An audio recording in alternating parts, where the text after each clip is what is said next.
My mother tapped her wine glass with a fork, and the dining room fell quiet. Everyone turned toward her, smiling, expecting another toast about family and gratitude. Instead, she looked directly at me and said, "Kate's just a guest this year, so let's make sure she feels welcome." She laughed like it was charming. The word guest hung in the air like smoke.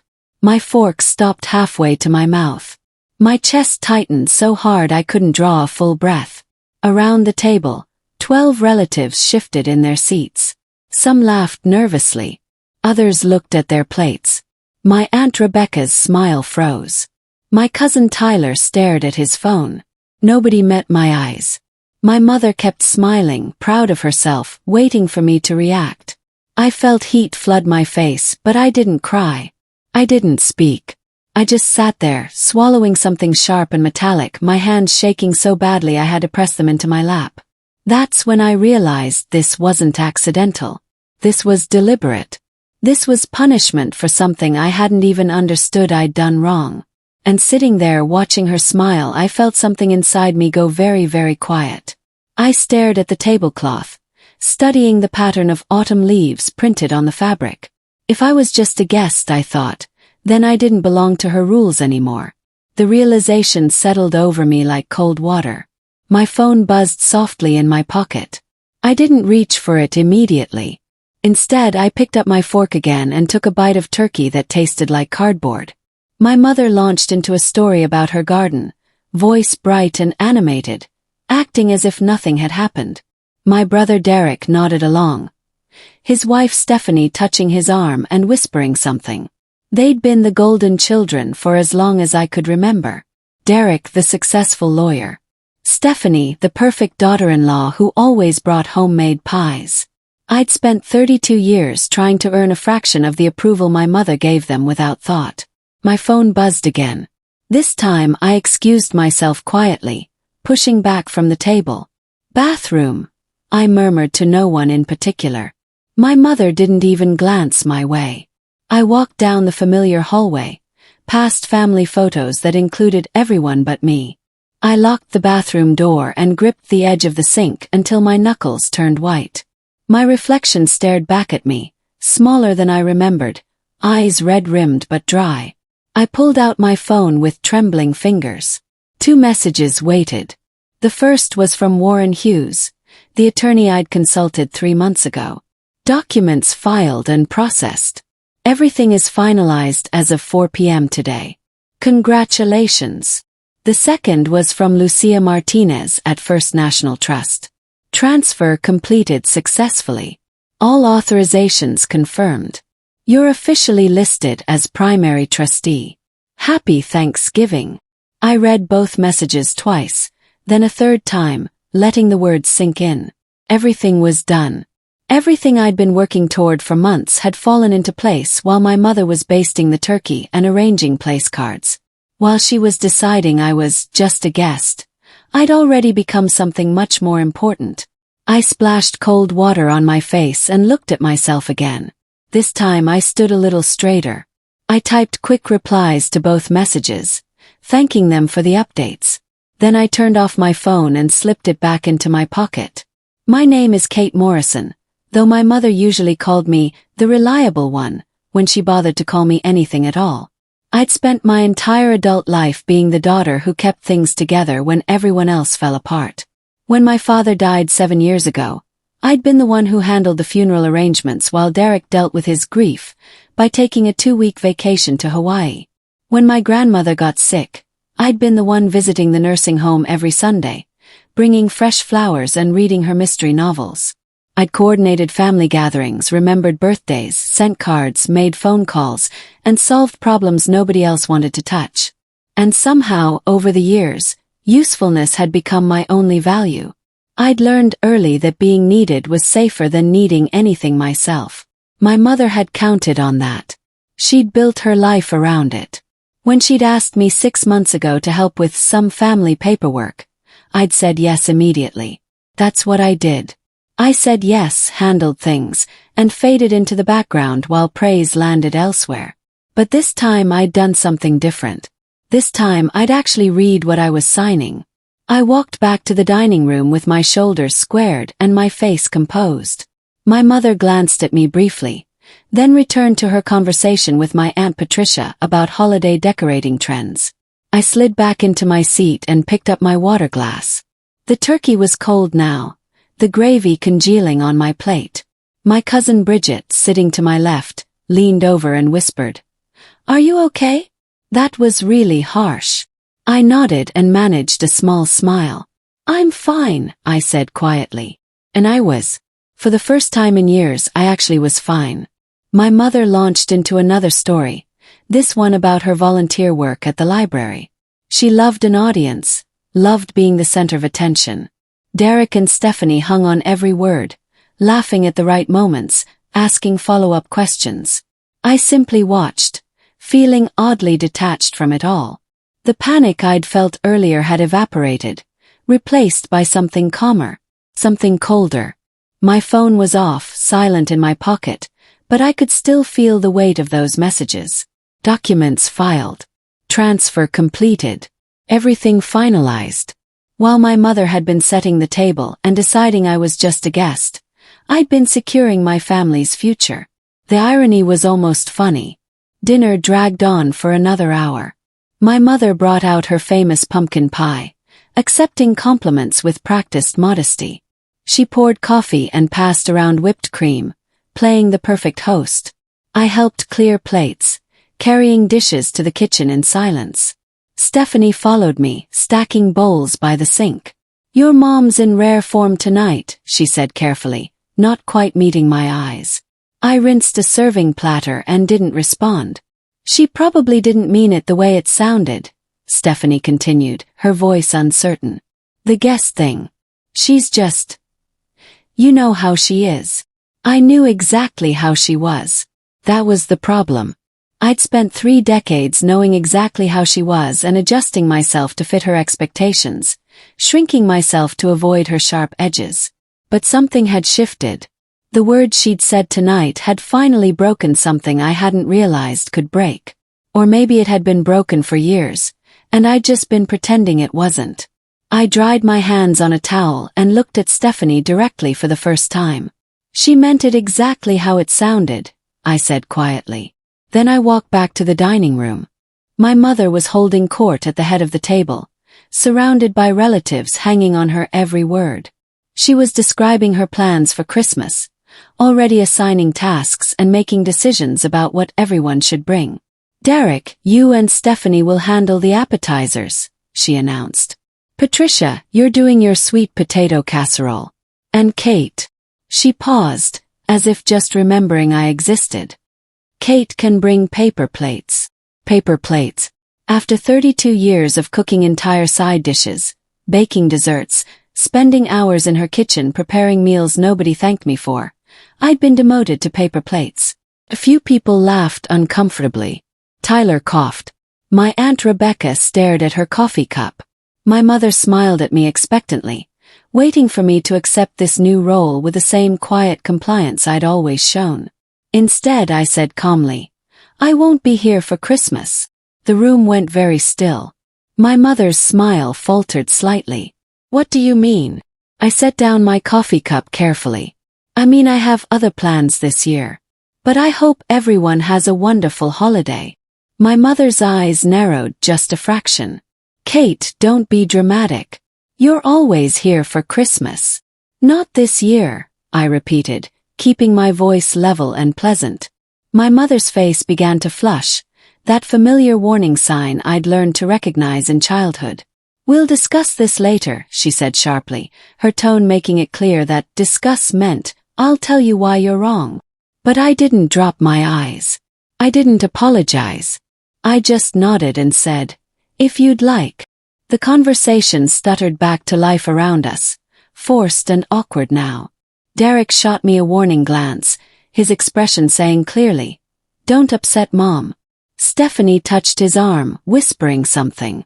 My Aunt Patricia started talking loudly about her recent cruise, trying to fill the uncomfortable silence. I sipped my coffee and felt remarkably calm. My mother couldn't quite hide her irritation now. She kept glancing at me, clearly expecting me to back down, to smooth things over the way I always did. When I didn't, her jaw tightened. After another 20 minutes of strained conversation, people started making excuses to leave. Tyler had an early morning. Bridget had a long drive. My Aunt Rebecca suddenly remembered she'd left something in the oven at home. Within an hour, the dining room had emptied except for my mother, Derek, Stephanie, and me. Derek and Stephanie were gathering their coats, clearly eager to escape. My mother stood by the door, her smile brittle and forced. "Thank you for coming," she said to Derek, hugging him tightly. "It was wonderful as always." Then she turned to me, her expression cooling considerably. "Kate, stay a moment. We need to talk." Derek and Stephanie exchanged glances, then hurried out to their car. The front door closed behind them with a heavy click. My mother crossed her arms and looked at me expectantly. What was that about? The Christmas comment. I picked up my purse from the hall table. Exactly what I said. "I won't be here this year. Because I made a joke about you being a guest." Her voice was sharp now, all pretense of warmth gone. "That wasn't a joke, Mom." She waved her hand dismissively. "You're being oversensitive. I was just trying to be inclusive. You always read too much into things." This was her pattern. Say something cruel, then gaslight me when I reacted. For 32 years it had worked. I'd apologized, questioned myself, tried harder. "I'm not reading into anything," I said calmly. "You said what you meant. And that's fine. But if I'm just a guest, then I don't need to keep acting like family." My mother's eyes narrowed dangerously. "What's that supposed to mean?" I adjusted my purse strap. "It means I'm stepping back. You won't have to worry about me being oversensitive or reading into things anymore. Kate, stop being childish." Her voice had that edge I'd heard countless times, the one that used to make me immediately backtrack and apologize. But tonight something was different. Tonight I had 2 messages on my phone that changed everything. "I'm not being childish," I replied evenly. "I'm being clear. Thank you for dinner." I moved toward the door, but she stepped in front of me, blocking my path. "We're not done talking." "Actually, we are." My voice didn't waver. For a long moment we stood there, locked in some kind of standoff I'd never dared attempt before. My mother's face cycled through several emotions: shock, anger, calculation. Finally she changed tactics, her voice softening. "Katie, sweetheart, I think you're misunderstanding. I didn't mean to hurt your feelings." The use of my childhood nickname was deliberate, calculated. She only called me Katie when she wanted something or needed to manipulate me back into compliance. "I understand perfectly," I said quietly. "And my feelings aren't hurt. I'm just done." "Done with what?" Her voice rose slightly. "With Thanksgiving. With family. With earning a place I should have had it automatically." The words came out stronger than I'd intended, but they were true. My mother's face hardened again. "I've given you everything. I raised you, supported you, included you in family events. You've assigned me tasks," I interrupted. "You've used me as free labor. You've taken advantage of my time, my skills, and my willingness to help. But you've never actually valued me. Tonight just made it obvious." She stared at me, clearly shocked that I was pushing back. "This is about that trustee situation, isn't it?" My heart skipped slightly, but I kept my face neutral. "What trustee situation?" "Don't play dumb, Kate. The paperwork I asked you to handle. You're upset because I gave you responsibility." I almost laughed. She had no idea. She thought I was angry about being asked to help. She didn't know yet what I'd actually done. "I'm not upset about responsibility," I said carefully. "I handled everything exactly as requested." My mother relaxed slightly, reading my calm tone as submission. "Good.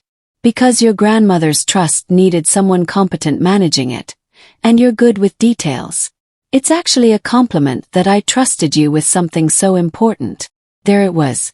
The admission I'd been waiting for. She'd trusted me with the paperwork because she assumed I'd be too grateful for the attention to actually read what I was signing. She'd assumed I'd hand over control of my grandmother's trust without question, letting her make all the real decisions while I did the administrative grunt work. What she didn't know was that I'd spent 3 months consulting with Warren Hughes, my grandmother's original attorney. I'd read every page of the trust documents. I discovered that my grandmother had actually named me as primary trustee in her will, but my mother had been managing things after her death, claiming it was temporary, until proper paperwork was filed. The proper paperwork I'd filed today made my role permanent. It also removed my mother's access to the accounts entirely. "I'm glad you trust me," I said neutrally. "I take the responsibility seriously." My mother smiled, satisfied that I'd been put back in my place. "Good. We'll talk more about the details next week. There are some things I need you to sign." "Actually, everything's already been filed and finalized." Her smile faltered. "What do you mean, finalized?" "The trust paperwork. It was completed today. Warren Hughes handled the legal filing. Everything's official now." I watched the confusion cross her face. "Warren Hughes. I told you to use Marcus Fleming." Marcus Fleming was a family friend who would have done whatever my mother asked without question. Warren Hughes was my grandmother's original attorney, the one who'd actually drafted her will and knew her true intentions. "I wanted to use someone who understood Grandma's original wishes," I said simply. My mother's face began to flush again. "Kate, what exactly did you sign?" "Everything Grandma specified in her will. I'm now the primary trustee with full authority over her estate. Just like she wanted." The color drained from my mother's face. "You can't do that. I'm the one who's been managing things. I'm her daughter. And I'm her granddaughter. The one she named in her will. The one she trusted to honor her wishes." My mother grabbed my arm, her nails digging into my skin. "Kate, what have you done?" Her voice was shaking now, all pretense of control gone. I carefully removed her hand from my arm. "I did exactly what you asked. I handled the trust paperwork. I filed the proper documents. I followed Grandma's instructions." "You know that's not what I meant." Her voice rose to a near shout. "I needed you to transfer control to me. The trust was supposed to be managed by me. That's not what Grandma's will says. She wanted me as trustee." Warren confirmed it. "Everything is legal and binding." My mother's face had gone from pale to splotchy red. "You manipulative little—" "I followed the law," I interrupted calmly. "And Grandma's clear written instructions. Nothing manipulative about it." She was breathing hard now, her hands clenched into fists. "You planned this. All of it. You waited until today, until Thanksgiving, to do this behind my back." "I filed paperwork on a Thursday because that's when the attorney was available. The fact that it happened to be Thanksgiving is just timing." That was a lie. I'd specifically requested the Thursday filing date. I'd wanted everything finalized before this dinner, before this moment, before she could make another grab for control. "This isn't over," my mother hissed. "I'll call Warren Hughes first thing tomorrow. I'll have this reversed. You can't just steal. I haven't stolen anything. I'm protecting Grandma's estate exactly as she directed. If you want to contest it, you're welcome to hire an attorney. Warren can provide them with copies of all the documentation." My mother's mouth opened and closed like a fish gasping for air. "Your grandmother would be ashamed of you." The words were meant to hurt, to make me doubt myself. For 32 years they would have worked. But not tonight. "Grandma knew exactly what she was doing when she wrote her will," I said quietly. "She knew you'd try to control her estate. That's why she chose me. She told me so 3 months before she died. She said I was the only one she could trust to honor her wishes instead of rewriting them to suit myself." My mother flinched as if I'd slapped her. "That's a lie. She never said that. She said it in her hospital room, with Warren Hughes present as a witness. He has detailed notes from that conversation. Would you like to read them?" The silence stretched between us, heavy and suffocating.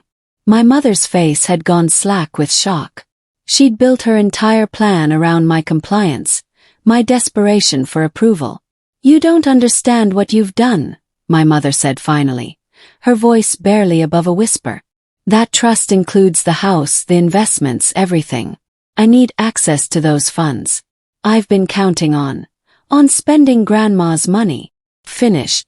"I know. I've seen withdrawals over the past 2 years. The renovations on your house that Grandma didn't approve. The vacation to Europe. The new car. All funded from her estate while you were supposed to be the temporary caretaker." Her eyes widened. "I deserved that money. I took care of her. You visited her twice in the last year of her life. I was there every Sunday. I read to her. I brought her flowers. I held her hand when she was scared." My voice cracked slightly, the first real emotion breaking through my calm exterior. "You didn't take care of her. You waited for her to die so you could take what was hers." My mother's hand shot out and connected with my cheek in a sharp slap. The sound echoed in the hallway. For a moment, neither of us moved. My cheek stung, but I didn't raise my hand to touch it. I just looked at her steadily, watching her realize what she'd done. "You should leave," I said quietly. "This is my house," my mother shrieked. "No," I replied calmly. "This is Grandma's house. She left it in the trust. As a trustee, I'm allowing you to continue living here for now, but that can change if you become hostile or threatening." The color drained from her face again. She hadn't known. She'd assumed the house was hers automatically, that her mother's property would simply transfer to her. "You're lying," she whispered. "Warren can provide you with documentation. The house, the investments, the savings accounts, everything is held in trust. Grandma's will was very specific. She wanted to ensure her assets were used wisely and protected from anyone who might squander them." I paused, letting that sink in. She'd seen you spend money before. She wasn't going to let you do it with her life's savings. My mother grabbed the hall table to steady herself. "I can't believe you'd do this to me. Your own mother. You called me a guest at Thanksgiving dinner," I said simply. "You made it clear I don't really count as family. So I'm treating this like what it is, a business relationship. You're welcome to remain in the house as long as you abide by the trust's terms. But the money isn't yours to spend freely anymore." "What terms?" Her voice was hollow now. "Standard stuff. The house is maintained. Major expenses require trustee approval. Monthly stipends for living expenses are reasonable and documented. No large withdrawals without clear justification." My mother's legs seemed to give out. She sank onto the stairs, her face in her hands. "You've destroyed everything. I've protected Grandma's wishes. There's a difference." I picked up my coat from the hook by the door. "I'll have Warren send you copies of all the documentation. You're welcome to review everything. It's all completely legal and exactly what Grandma specified in her will." My mother looked up, mascara smudged under her eyes. "Please, Kate. Please don't do this. We can work something out. I'll apologize about the guest comment. I'll make it up to you. Just give me control of the trust." There it was. The real issue. Not the hurt feelings. Not the family relationship. Just the money. "I can't do that, Mom. It's not mine to give. It's Grandma's, and I'm bound by her instructions. But I'm your mother. And I'm doing exactly what my grandmother asked me to do. I'm sorry you don't like it, but this isn't negotiable." I opened the front door, letting in a blast of cold November air. My mother remained on the stairs, looking smaller than I'd ever seen her. "Kate, wait." I paused but didn't turn around. "If you do this, you're not welcome in this family anymore. Derek, Stephanie, your cousins. They'll all take my side. You'll be alone." It was meant to be a threat, but it sounded hollow. "If being in this family means letting you manipulate me and spend Grandma's money against her wishes, then I don't want to be in it." I stepped through the door. "Goodbye, Mom." "Kate." Her voice was desperate now. "Kate, please. We can talk about this." I closed the door gently behind me and walked to my car. My hands were shaking as I unlocked it, but not from fear. From relief. From something very close to freedom. I sat in the driver's seat for a moment, letting the emotion wash over me. My phone buzzed. A text from Derek. Mom called. What the hell did you do? Call me now. I turned off my phone and started the engine. The explanations could wait. The arguments and accusations and family drama could all wait. Right now I just need to leave. I drove to my apartment across town, my hands steady on the wheel. The streets were quiet, most people still digesting their Thanksgiving meals with family. I thought about what my mother had said about me being alone, and I realized it didn't scare me the way she'd meant it to. I'd been alone for years, surrounded by family. I'd been alone every Thanksgiving when I cooked dishes nobody thanked me for. I'd been alone every Sunday at the nursing home, reading to my grandmother while everyone else was too busy. I'd been alone in that dining room tonight, a guest in a family that had never really included me. At least now I was alone on my own terms. My apartment was small but comfortable, decorated the way I liked without anyone commenting that my choices were wrong. I made tea and sat on my couch, finally allowing myself to feel everything I'd held back during dinner. The hurt, the anger, the strange, unexpected relief. My phone was still off, but I could imagine the messages piling up. Derek would be angry, defending our mother without asking my side. Stephanie would be caught in the middle. My cousins would hear some twisted version of events. The next morning I turned my phone back on. 43 missed calls. 67 text messages. I scrolled through them, not reading most of them. Derek's were predictably angry, accusing me of being selfish and destroying the family. Stephanie's were more neutral, asking me to explain what happened. My cousin Bridget had sent one message. I heard what you did. About time someone stood up to her. Proud of you. That one message made me smile. I made coffee and called Warren Hughes. Kate, he answered warmly. I hope you had a good Thanksgiving despite everything. It was interesting, I said. My mother is going to contest this. She'll hire attorneys. She'll make this as difficult as possible. Let her try. Your grandmother's will is airtight. I drafted it specifically to prevent a contest. Every detail was witnessed, documented, and filed properly. Your mother doesn't have a legal leg to stand on. She slapped me last night. Warren was quiet for a moment. Do you want to file charges? No.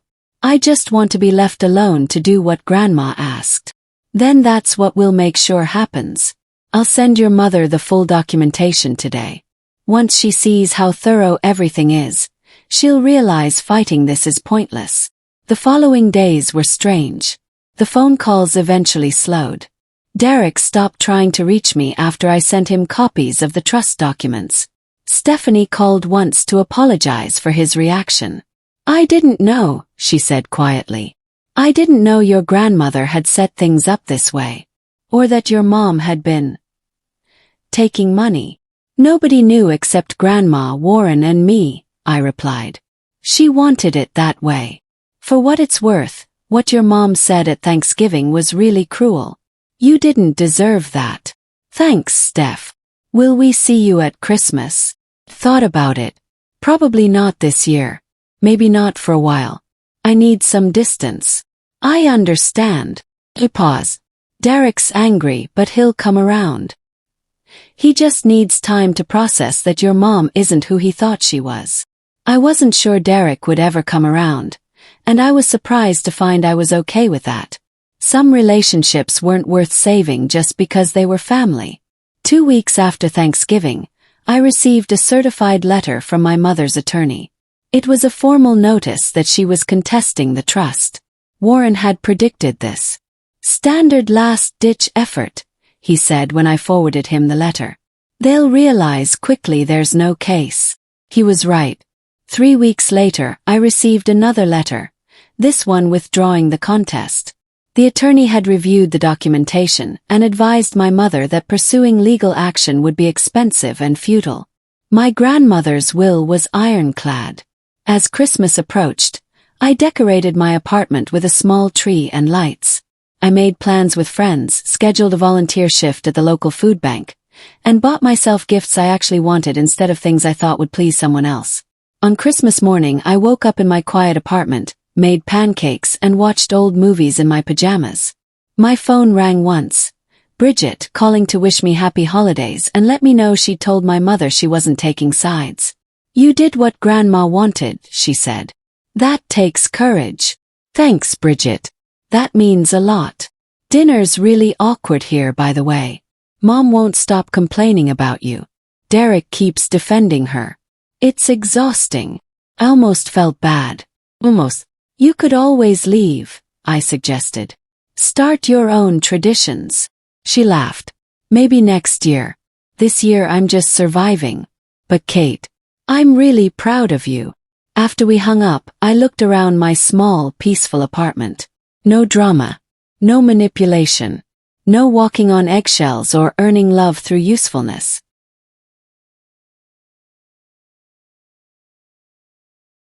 Right, using her money the way she would have wanted.